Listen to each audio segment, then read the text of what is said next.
வணக்கம் மக்கள், ஸ்டே வீடியோக்களை போகலாம். இன்னைக்கு டே 78. இன்றைக்கி நான் ப்ராப்ளம் பார்க்க போகிறோம் அப்படின்னா ஃபில்டர் ரேஞ்ச் லென்த் டூப்பிள்ஸ் அப்படின்றது தான். டூப்பிள்ஸ்னால் உங்களுக்கு என்னென்னு தெரியும்னு நினைக்கிறேன். எப்படி நம்ம வந்து இப்போ சியில் மற்ற லாங்குவேஜ்லாம் வந்து அரேஸ் எப்படி யூஸ் பண்ணுறோமோ அதே மாதிரியே பைத்தான்லேயும் அரேஸ் இருக்குது. அந்த அரேஸ் கான்செப்டை வந்து வேறு மாதிரியாக பிரித்து வச்சுருக்காங்க. டிக்ஷனரி அதை ஸ்டோர் பண்ணுற டேட்டாஸை வந்து வித்தியாசமாக பிரித்து வச்சுருக்காங்க.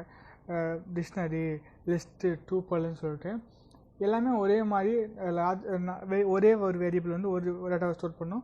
இந்த மாதிரி அரே, லிஸ்ட்டு, டூப்பிள் எல்லாமே வந்து கொஞ்சம் வந்து அதிகமாக லார்ஜ் நம்பர் ஆஃப் டேட்டாஸை வந்து இதில் நிறைய வேரியபிள் யூஸ் பண்ணாமல் ஒரு வேரியபிளே வந்து நிறைய டேட்டாஸை வந்து ஸ்டோர் பண்ணி வச்சு தான் யூஸ் பண்ணுறோம். பட் இதில் டூப்பிளோட கான்செப்ட், அதோட மெயின் ஃபீச்சர்ஸ் என்ன அப்படின்னு நம்ம பார்த்தோன்னா, டூப்பிள்ஸுக்குள்ளே இருக்கிற வேல்யூஸ் எதுவுமே நம்ம வந்து எடிட் பண்ணுறதோ எதுவுமே பண்ண முடியாது. டூப்பிள்னால் அன்எடிட்டபிள் அப்படின்ற மாதிரி சொல்லலாம். சரிங்களா? அதில் நம்ம வேறு எந்த சேஞ்சஸுமே பண்ண முடியாது. அதில் ஆல்ரெடி என்ன பண்ணுறோமோ அது மட்டும்தான் இருக்கும். மற்ற டூப்பிள்ஸாக இருக்குதுன்னா அதில் எடிட் பண்ண முடியாது, ரிமூவ் பண்ண முடியாது. அதுதான் அதோடய ஃபீச்சர்ஸ், அதுதான் டிஃபால்ட்டாக இருக்கும். சரிங்களா?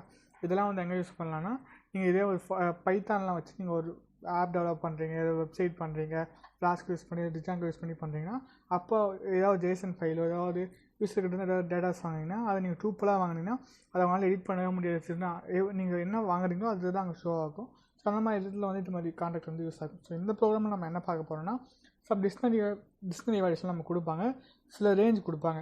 நீங்கள் ஸ்டார்ட் எண்டுன்னு சொல்லிட்டு 2 வேல்யூ கொடுத்துருக்காங்க. அந்த வேல்யூவில் இருக்கிற அந்த லென்த் ஆஃப் எலமெண்ட்டை வந்து நம்ம கண்டுபிடிச்சி சொல்ல போகிறோம். இப்போ ஸ்டார்டிங் வந்து 2 இருக்கலாம், எண்டிங் வந்து 3 இருக்கலாம். ஸோ அது 2லேருந்து 3 வரைக்கும் 2, 3 தான் இருக்குது. 2லேருந்து 3 வரைக்கும் இருக்கிற எத்தனை வேல்யூ இல்லைனா லென் ஆஃப் வேல்யூ இதெல்லாம் அதுக்கு இருக்கும். அந்த வேல்யூ நம்ம கண்டுபிடிச்சி அது ரிசல்ட்டை நம்ம கொடுக்க போகிறோம். இது வந்து ஒரே ஒரு வேல்யூ தான் இருக்குது. ஸோ அதனால் இதுக்கு வராது. ஸோ 287ன்றது 2 வேல்யூ இருக்குது. அது லென் ஆஃப் கண்டுபிடிக்கிறது தான். சரிங்களா? அது மாதிரி வந்து ஒவ்வொரு எலமெண்ட்டும் நம்ம ட்ராவர்ஸ் பண்ணி அந்த எலமெண்ட்குள்ளே வந்து அதோடய லென்த்து வந்து நான் கொடுத்த ஸ்டார்டிங் எண்டு லென்த்துக்குள்ளே இருக்கா, அதுக்கு வந்து ஈக்குவல்ட்டாக மேட்ச் ஆகுதா, அந்த கண்டிஷன் செக் பண்ணிவிட்டு அந்த கண்டிஷன் செக் ஆச்சுன்னா நமக்கு அந்த விஷயத்தை வந்து டிஸ்கஸ் பண்ணணும். சரிங்களா? ஸோ நம்ம வந்து என்ன பண்ணுறத நம்ம பார்க்கலாம். நான் என்ன பண்ணுறேன்னா, இது அப்படியே நான் வந்து உங்களுக்கு அப்படியே வந்து காப்பி பண்ணிக்கிறேன். டூப்பிள்ஸ் வாங்குறது எப்படி நம்ம லிஸ்ட்டு எப்படி வாங்குறோமோ அதே சேம் தான். சரிங்களா? நம்ம என்ன பண்ணுறோம்னா, நான் லிஸ்ட்டுக்குள்ளே வந்து இந்த டூப்பிள் அப்பாயின் பண்ணுறேன். ஓகேங்களா? ஸோ இங்கே வந்து நம்ம கமா மிஸ்டேக் பண்ணியிருக்கோம்னு நினைக்கிறேன். இங்கே கமா மட்டும் ஆட் பண்ணிக்கலாம். சரிங்களா? இப்போ வந்து நம்மளுக்கு டூப்பிள் கிடச்சிச்சு. பிரிண்ட் எல்லுன்னு கொடுத்து பார்த்தீங்கன்னா உங்களுக்கு வந்து இந்த டூப்பிள் வந்து அழகாக அப்படியே வந்து பிரிண்ட் ஆகும். சரிங்களா? அதுக்கப்புறம் நான் ஸ்டார்டிங் எண்டிங்கும் வந்து நான் காப்பி பண்ணிக்கிறேன். ஸோ ஸ்டார்டிங் எண்டிங் எதுக்குன்னா, எந்த வேல்யூஸாக நம்ம என்ன பண்ண போகிறோன்னா எந்த லென்னுக்குள்ளே இருக்கணுன்றதை இதுதான் முடிவு பண்ணும். ஸ்டார்டிங் எண்டிங் அதே டிஃபைன் பண்ணிக்கலாம். ஸோ நான் எப்பயும் போல் என்ன பண்ணுவோன்னா, ஃபார் லூப் யூஸ் பண்ணி ஒவ்வொன்றும் ட்ராவர்ஸ் பண்ணி எடுப்பால. ஃபார் ஐ இன் எல் இருக்கிற ஒவ்வொரு எலமெண்ட்டாக எடுக்க போகிறோம். அந்த ஒவ்வொரு வேல்யூவாக எடுக்க போகிறோம். இண்டெக்ஸ் வச்சுலாம் எதுவுமே கிடையாது. எத்தனை வேல்யூ இருக்கோ அத்தனை வேல்யூ அது வெளியே எடுத்து கொடுக்குறோம் அவங்களுக்கு. இப்போது simple if condition, if len of ஐன்றது ஸ்டார்டிங்கை விட பெருசாக இருக்கணும். அப்போ ஸ்டார்ட்டை விட பெருசாக இருக்கணும், அதில் ஈக்குவல்ட்டாக இருக்கணும். அண்டு ஸோ இன்னொரு கண்டிஷன் என்னென்னா, லென் ஆஃப் ஐ வந்து அதாவது எண்டிங்கோட சின்னதாக இருக்கணும். எண்டோட சின்னதாக இருக்கணும், எண்டாக இருக்கலாம் அப்படின்றது தான் கான்செப்ட். அப்படி இருந்துச்சுன்னா அந்த ஐயை வந்து நமக்கு பிரிண்ட் பண்ணி காமிங்க அப்படின்ற மாதிரி நம்ம சொல்கிறோம். இதுதான் நம்மளுக்கு ஃபுல் ப்ரோக்ராமே இவ்வளோ தான். நம்ம போட்ட உடனே நம்மளுக்கு வந்து அவுட்புட் வந்துடுது. நமக்கு என்ன அவுட்புட் வந்து எக்ஸ்பெக்ட் பண்ணுறோமோ அந்த அவுட்புட் தான் நம்மளுக்கு கிடச்சிருச்சு. சரிங்களா?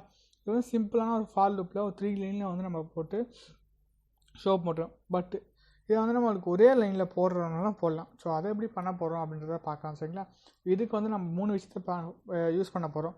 ஒன்று வந்து லாம்டா, சரிங்களா? அப்புறம் வந்து ஃபில்டர்ன்ற ஒரு ஆப்ஷன். சரிங்களா?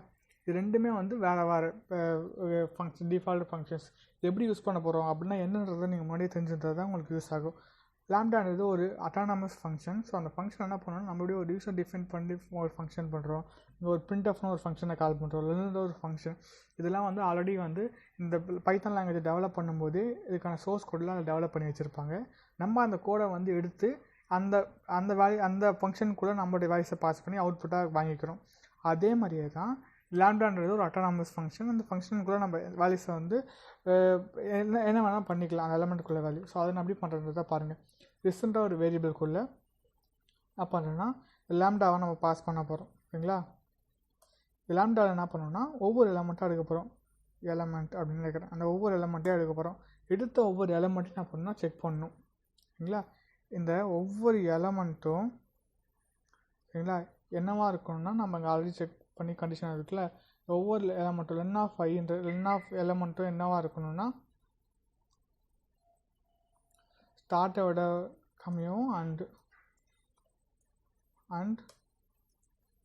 லென் ஆஃப் எலமெண்ட் வந்து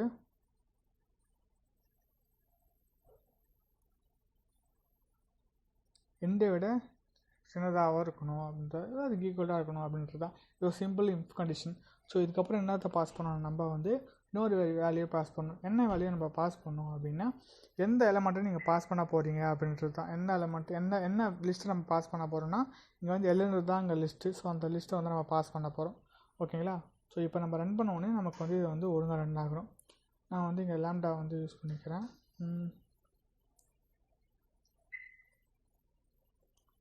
ஸோ நம்ம ரன் பண்ணலாம். ரன் பண்ண உடனே என்ன ஆன்சர் தருதுன்னு சொல்லிட்டு பார்க்கலாம். ஸோ ஏன்னா வந்து இதில் வந்து ஒவ்வொரு வேல்யூ ஐட்ரேட் பண்ணி கொடுத்துட்டே இருக்கும். ஸோ நம்ம வந்து இங்கே வந்து என்ன பண்ணுறோன்னா கொஞ்சம் வந்து மிஸ்டேக் பண்ணுறோம். லேம்டா வேல்யூ அப்படியே வந்து எடுத்து சொல்லி தரும். ஸோ லேம்டா வேல்யூலேருந்து வர ஒவ்வொரு வேல்யூவாக எடுத்துருக்கோம். ஸோ நமக்கு ஃபாலோ போடுறோம்ல, அந்த ஃபாலோ வேல்யூ இந்த லேம்டா ஃபங்க்ஷன் பண்ணுது. அதுக்குள்ளேருந்து இந்த எல்லுன்ற லிஸ்ட்டுக்குள்ளே இருக்கிற ஒவ்வொரு வேல்யூவாக எடுத்து இந்த எலமெண்ட்டை போகிறோம். எலமெண்ட்டை வந்து செக் பண்ணும் ரெண்டு இருக்கா அப்படின்னு சொல்லிட்டு. இதுக்கு முன்னாடி நம்ம என்ன பண்ணோம்னா, இதை வந்து ஒரு ஃபங்க்ஷனுக்குள்ளே தானே போகிறோம். அதுதான்னா ஃபில்டர் ஃபங்க்ஷன். இந்த டெஸ்ட் கேஸ் இதெல்லாம் பாஸ் ஆகுதோ அப்போ அந்த டெஸ்ட் கேஸ் பாஸ் ஆகும்போது நமக்கு ஒரு வேல்யூ தரும்ல, அந்த வேல்யூஸ்லாம் வந்து ஃபில்டர் பண்ண போகிறோம். ஃபில்டர் பண்ணி ஒரு அவுட்புட்டாக கொடுக்க போகிறோம். ஸோ இதை நம்ம பண்ணும்போது நமக்கு ஒரு வேல்யூ கிடைக்கும். நான் ஆக்சுவலாக வந்து ரிசல்ட் வந்து நான் பிரிண்ட் பண்ணல, பிரிண்டர் ரிசல்ட்னு சொல்லிட்டு அந்த வேரியபிளை பிரிண்ட் பண்ணி பார்த்தீங்கன்னா இதோட வேல்யூஸ் நம்மளுக்கு கிடைக்கும். பட் வேல்யூஸ் எப்படி கிடைக்குன்றது நம்ம இப்போ பார்க்கலாம். ஆனால் நமக்கு வேல்யூஸாக கிடைக்காது. நமக்கு என்ன ஒரு ஆப்ஜெக்டாக ரிட்டர்ன் பண்ணணும். அந்த ஃபில்டர்ன்ற ஃபங்க்ஷன் பண்ணும்போது அந்த ஃபில்டர்ன்ற ஆப்ஜெக்ட் நம்மளுக்கு வந்து ஃபங்க்ஷன் வந்து நம்மளுக்கு ஆப்ஜெக்டாக ரிட்டர்ன் பண்ணணும். அந்த ஆப்ஜெக்டை நம்ம என்ன பண்ணணும்னா, ஸோ அதை வந்து நம்ம வந்து லிஸ்ட்டாவோ ஏதாவது இதுவாக நம்ம மாற்றணும். நம்ம இங்கே என்ன பண்ணுறோன்னா, கிடைச்சது வந்து லிஸ்ட்டாக மாற்றலாம். இங்கே லிஸ்ட்டாக மாற்றுறேன். அதை லிஸ்ட்டாக மாற்றி லிஸ்ட்டாக நம்ம மாற்றி திரும்ப ஸ்டோர் பண்ணுறோம் ரிஸ்கோட. இப்போ நம்ம ரிஸ்க் பிரிண்ட் பண்ணும்போது என்னென்னா நமக்கு கரெக்டான ஆன்சர்ஸ் வந்து நம்மளுக்கு கிடைக்கும். ஓகேங்களா? ஸோ ஸ்டார்டிங் எண்டிங்கோட இங்கே வந்து ரெண்டு வேல்யூவாக இருக்குது. ரெண்டு வேல்யூ எது இருக்குது, ஸ்டார்டிங் வேல்யூ என்ன, எண்டிங் வேல்யூ என்ன, அதே வந்து கண்டிஷன் வந்து செக் ஆகுதா அப்படின்றத செக் பண்ணி பார்த்துட்டு அந்த எலமெண்ட் வந்து அதுக்குள்ளே இருக்குன்றதை செக் பண்ணி பார்த்துட்டு நமக்கு அவுட்புட் ரிட்டர்ன் தரும். சரிங்களா? இங்கே என்ன ஒரு விஷயம்னா, ஸோ இங்கே வந்து ரெண்டு வேல்யூவாக எடுத்துக்குது. இந்த ஃபங்க்ஷன் நீங்கள் பண்ணும்போது பாருங்கள், இங்கே வந்து ரெண்டு வேல்யூ இருக்கிறது அழகாக ரிட்டர்ன் பண்ணிடுது. தென் என்ன ஒரு விஷயம்னா, இங்கே வந்து இந்த வேல்யூஸ் நம்ம ரிட்டர்ன் பண்ணல, 3ன்ற வேல்யூஸ் வந்து ரிட்டர்ன் பண்ணல. இங்கே வந்து நம்ம ஈக்குவல்னு கொடுத்துருக்கோம். பட் ஆனால் வந்து இங்கே பாருங்கள், அதோட சின்னதாக இருக்கணும், அதோட வந்து கம்மியாக இருக்கணும் அப்படின்றத நம்ம சொல்கிறோம். சரிங்களா?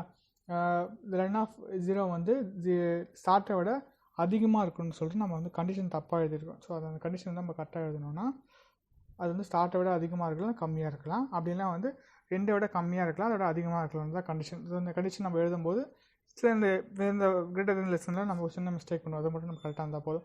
ஸோ அது மட்டும் பார்த்தீங்கன்னா நம்மளுக்கு வந்து கரெக்டான அவுட்புட் கிடைக்கும். நம்மளுக்கு வந்து பார்த்தீங்கன்னா வந்து கரெக்டாக சேம் அவுட்புட். ஸோ 2 விதமான மெத்தட்ஸ். இது 2 லைனில் போடுறோம், இது வந்து ஒரு லைனில் போடுறோம். ஸோ இதில் வந்து அவ்வளோ லாஜிக்கலாக எதுவுமே இருக்காது.